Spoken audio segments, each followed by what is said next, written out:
నేటి నుండి నిన్ను ఆశీర్వదింతు లెక్కలేని మేలులతో నింపెదను నేటి నుండి నిన్ను ఆశీర్వదింతు లెక్కలేని మేలులతో నింపెదను అబ్రహాము దేవుడు ఇస్సాకు దేవుడు యాకోబు దేవుడు దీవించును అబ్రహాము దేవుడు ఇస్సాకు దేవుడు యాకోబు దేవుడు. బంగారు పండ్లు అనేటువంటి అనుదిన వర్తమాన కార్యక్రమం చూస్తున్న మీ అందరికీ ప్రభువైన యేసుక్రీస్తు వారి శ్రేష్టమైన నామంలో వందనాలు శుభములు తెలియచేసుకుంటూ ఉన్నాను. అందరూ ప్రతిరోజు కూడా వాక్యాలని చూస్తున్నప్పుడు మీరు లైక్ చేయడం మర్చిపోకండి, సబ్స్క్రైబ్ చేసుకోండి, అందరూ కూడా షేర్ కూడా చేయండి అనేకులకి. నేను మొదటి ఎపిసోడ్లోనే చెప్పాను మీతో, ఎందుకు అంటే యూట్యూబ్ మనల్ని మన వాక్యాలని సజెస్ట్ చేయడానికి అది చాలా ఉపయోగపడుతుంది. ఎందుకంటే మనం సజెస్ట్ చేస్తున్నది వేరే వేరే ప్రోగ్రామ్స్ కాదు, కానీ దేవుని వాక్యాన్ని బయటికి వెళ్ళడానికి అనేకులకు రీచ్ అవ్వడానికి మన వంతు మనం చేయాలి. కాబట్టి మరొకసారి మీతో మాట్లాడుతున్నాను నేను. కాబట్టి మీరు అందరూ వాక్యం వినిన తర్వాత మీరు మంచిగా కామెంట్ చేయండి, ప్రైజ్ ద లార్డ్ పెట్టండి, లైక్ అని మీరు ఆ బటన్ నొక్కినప్పుడు అది ఎంతో మనకి మేలు అవుతుందంట. అంటే ఈ యొక్క వాక్యాలు అనేక మందికి రీచ్ అవ్వడానికి, ఇంకా మన సబ్స్క్రైబర్స్ పెరగడానికి. కాబట్టి మీరు స్టేటస్లో కూడా పెట్టుకోండి. ఈ యొక్క వాక్యాల్లో సంబంధించిన షార్ట్స్ వస్తూ ఉంటాయి, అవి పెట్టుకోండి. మనము ఈ వాక్యాన్ని అనేకులకు అందజేసిన వాళ్ళం అవుతాం. కాబట్టి ఈ మాటలు కొంచెం జ్ఞాపకం చేసుకోండి. వాక్యంలోనికి వెళ్ళిపోదాం. మనం ధ్యానం చేస్తున్నాం చేదైన వేరు అనేటువంటి అంశాన్ని. ఈ న్యూ ఇయర్ ఫస్ట్ మంత్లో మనమందరం కూడా మన యొక్క జీవితంలో ఎలా విజయం పొందాలి అనే విజయ రహస్యాల గురించి మాట్లాడుకున్నాం ఈ యొక్క నెల స్టార్టింగ్ డేస్లో. ఇప్పుడైతే మన శరీరంలో, మన ఆత్మీయ జీవితంలో మనకి అవరోధంగా ఉన్నటువంటి చేదైన వేర్లు ఏమై ఉన్నాయో అవి మనకి కంటికి కనపడవు, అవి పెద్ద విషయాల కింద అనిపించవు, కానీ ఖచ్చితంగా అది చేదైన వేర్లు. ఆ వేరు ఉంటే చాలు, ఆ మొక్క పెరిగిపోతుంది, అది బలిసిపోతుంది, విస్తరిస్తుంది, మహావృక్షం అయిపోయి అది మనల్ని నాశనం చేస్తుంది, మన గోడలు కూలగొట్టేస్తుంది. కాబట్టి ఆ చిన్న వేరు కూడా మన యొక్క శరీరంలో, ఆత్మీయ జీవితంలో ఉండకూడదు. కాబట్టి దాన్ని కాల్చివేయాలి, ఆ చేదైన వేరుని మనం విసర్జించాలి. కాబట్టి ఆ చిన్న చిన్న ఆ వేర్లు చేదైనవి ఏముండిపోయినాయో మనం ధ్యానం చేస్తూ ఉన్నాం. మరి 1వ సమూయేలు గ్రంథము 18వ అధ్యాయం 6వ వచనంలో దావీదు గొలియాతును జయించి వస్తూ ఉన్నప్పుడు ఆ ఊరిలో ఉన్నటువంటి స్త్రీలందరూ కూడా జేజేలు పలుకుతూ ఉన్నారు.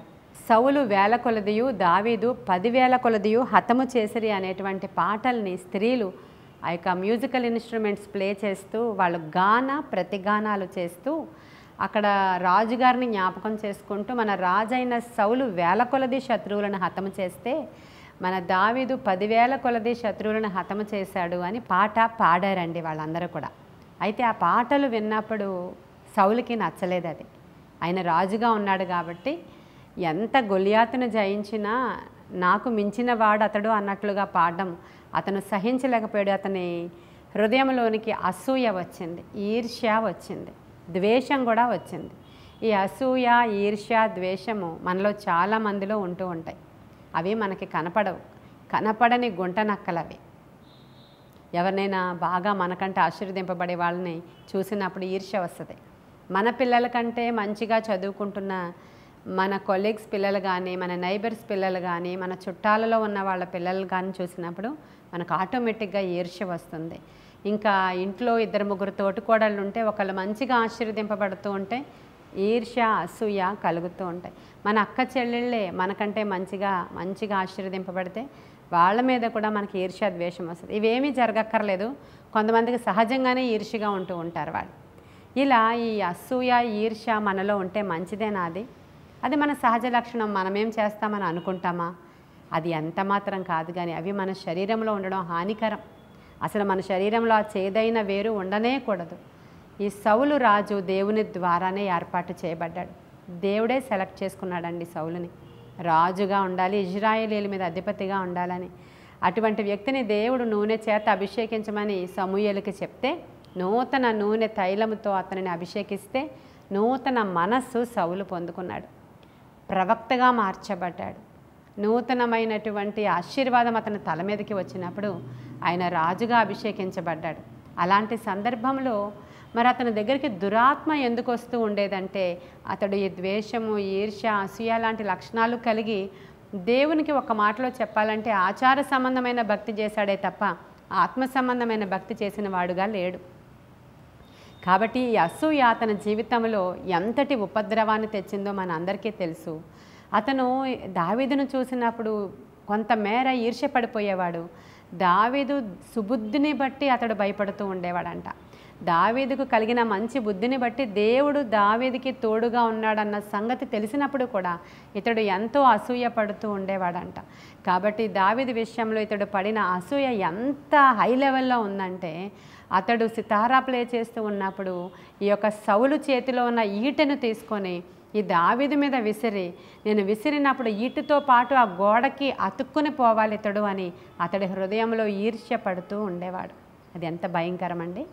అసలు అతని కొరకే అతనిలో నుంచి దురాత్మ పోవడానికే దావీదు సితారా ప్లే చేస్తూ ఉంటే ఇతని చేతిలో ఉన్న ఈటెను దావీదు మీదకి విసురుతున్నాడు అతన్ని చంపేయాలి అని.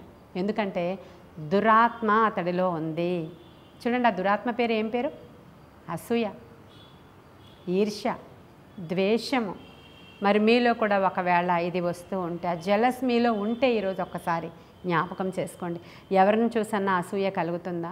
మీ ఆఫీసులో మీకంటే లేటుగా జాయిన్ అయిన వాళ్ళు త్వరగా అభివృద్ధి చెంది వెళ్ళిపోతూ ఉంటే కొంతమంది వాళ్ళ మీద విషపు చూపు నిలుపుతారు.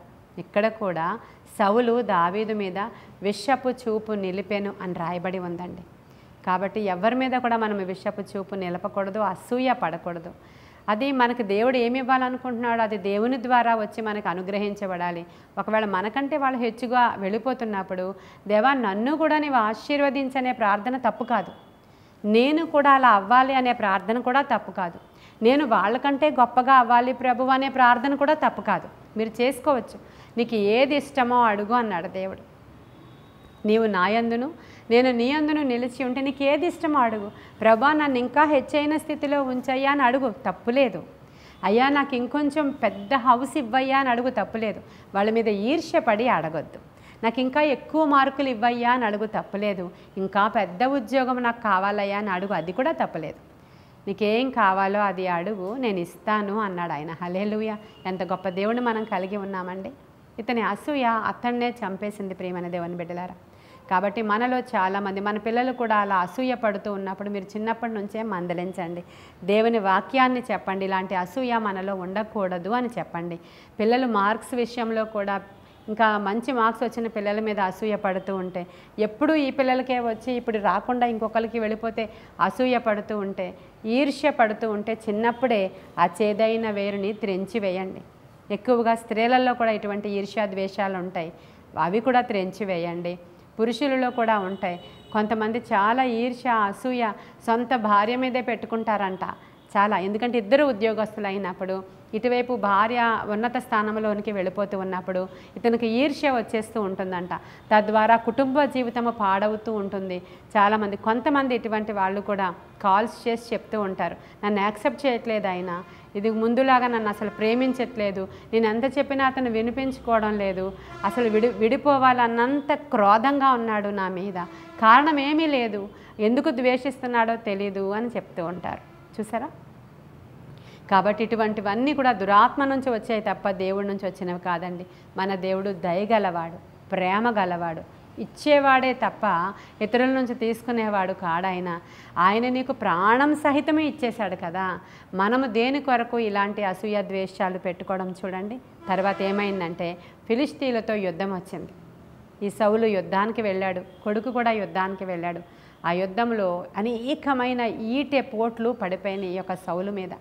ఈట వచ్చి అనేకమైన ఈటతో నింపబడినటువంటి గాయాలు సౌలు శరీరం నిండా అయిపోయినప్పుడు అతడు ఇంకా కొలాప్స్ అయిపోతున్న స్థితిలో, ఇంకా చనిపోలేదు కానీ కుప్పకూలిపోతున్నాడు. ఆ సమయంలో అతడే తన కత్తి మీద పడి చనిపోయినటువంటి సందర్భం మీరు ఖచ్చితంగా 1వ సమూయేలు గ్రంథంలో 31వ అధ్యాయంలో మీరు చూస్తారు. 3వ వచనం చూడండి. యుద్ధంలో సౌలు ఓడిపోచుండగా అతడు అంబులు వేయు వారి కంటబడి వారి చేత బహుగా గాయములు నొందెను. అప్పుడు సౌలు, సున్నతి లేని వీరు వచ్చి నన్ను పొడిచి అపహాస్యము చేయకుండానట్లు నీ కత్తి దూసి దాని చేత నన్ను పొడవుమని తన ఆయుధములను మోయవానితో చెప్పగా అతడు భయము చేత అలాగు చేయనొల్లకుండెను.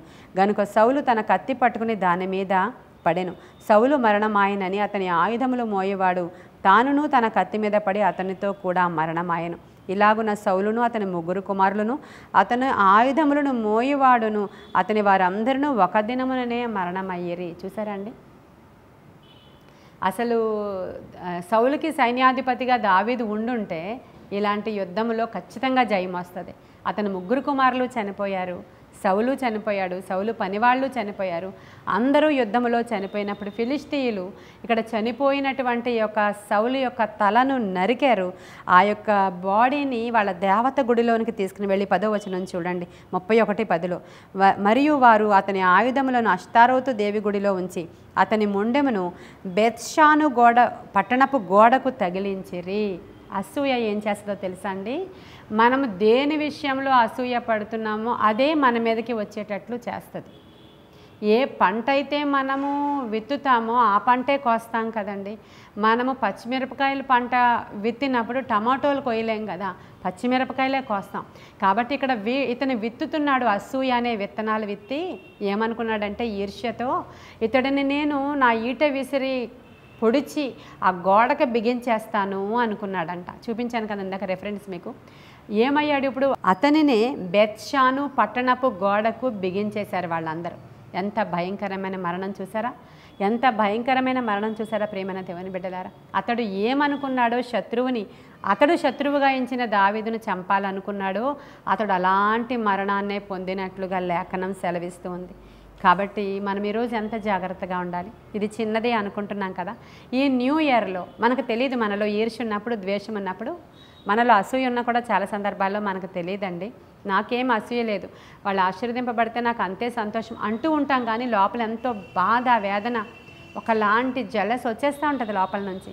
కానీ మనకు అది తెలియదు, నిజంగానే తెలియదు. కాబట్టి ఈరోజు పరిశుద్ధాత్మ దేవుడిని అడుగుదాం, అయ్యా నాలో ఈ చేదైన వేరు ఉంటే ఈరోజు తీసేవా, అది నాకొద్దు, నేను విసర్జిస్తున్నానయ్యా, నేను అలా ఈర్ష్య పడకూడదు, దావీదు లాంటి మంచి మనసు నేను కలిగి ఉండాలి అని ప్రార్థన చేసుకుందామా?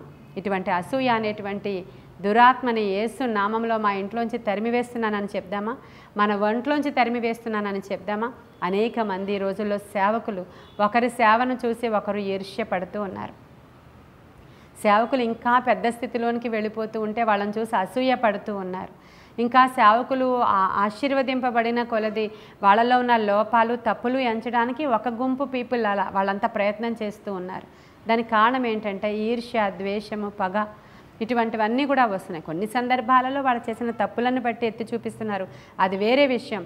కానీ అనేక సందర్భాలలో మన సంఘం కంటే ఇంకొక సంఘం విస్తరిస్తుందని లేని నిందలు మోపి రకరకాల అవమానాలు గుండా సేవకులు వెళ్ళేటట్లు కొంతమంది చూస్తూ ఉన్నారు. కాబట్టి జాగ్రత్త. మనం ఏ ఫీల్డ్లో ఉన్నా కూడా, దేనికి సంబంధించిన వాళ్ళమైనా ఒకరికొకరు అసూయ పడకుండా ఈ చేదైన వేర్లు మాలో ఉండకూడదు ప్రభు అనే ప్రార్థన చేసుకుందాం. ఈ కొన్ని మాటలు దేవుడు మన వెనుకడిలో దీవించునుగాక. ఆమేన్. మహాపరిశుద్ధుడవైన తండ్రి, మహోన్నతుడవైన దేవ, సర్వాంతర్యామి నీకు వందనాలు. సర్వశరీరులకు దేవుడానికి వందనాలయ్యా. ఇదిన వర్తమానంలో ఏమైతే చేదైన వేరు మాలో ఉండకూడదు అనుకున్నామో ఆ వేర్లన్నీ కత్తిరించమని బ్రతిమలాడుకుంటున్నాను. ఆ వేర్లన్నీ కాల్చివేయమని బ్రతిమలాడుకుంటున్నాను. ఆ వేర్లన్నీ తీసివేయమని బ్రతిమలాడుకుంటూ ఉన్నాం ప్రభువా. నీ ఆత్మశక్తితోనే ఈ కార్యాలు జరిగించమని, ఆత్మ కార్యాలు జరిగించి మీ నామానికి మహిమ తెచ్చుకోమని, మాకు తెలియకుండా మాలో డెవలప్ అవుతున్నటువంటి ఈ చేదైనటువంటి చెత్త యేసు నామంలో కాల్చివేయబడను గాక. ఆయన ఎవరెవరైతే దీని గుండా వెళుతున్నారో వాళ్ళకి అది కంట్రోల్ అవడం లేదో వాళ్ళని కూడా దర్శించండి, చిన్న బిడ్డల్ని కూడా దర్శించండి, ముట్టండి. అయా దైవిక స్వస్థత దయచేయమని, నజరేయుడైన యేసయ్య నామంలో ఈ ప్రార్థనని సన్నిధికి చేర్చుకుని జవాబు దయచేయమని మిక్కిలి వినయముగా అడిగి ప్రార్థించి వేడుకొని పొందుకొని ఉన్నాము మా ప్రియ పరలోకపు మా తండ్రి. ఆమేన్. God bless you.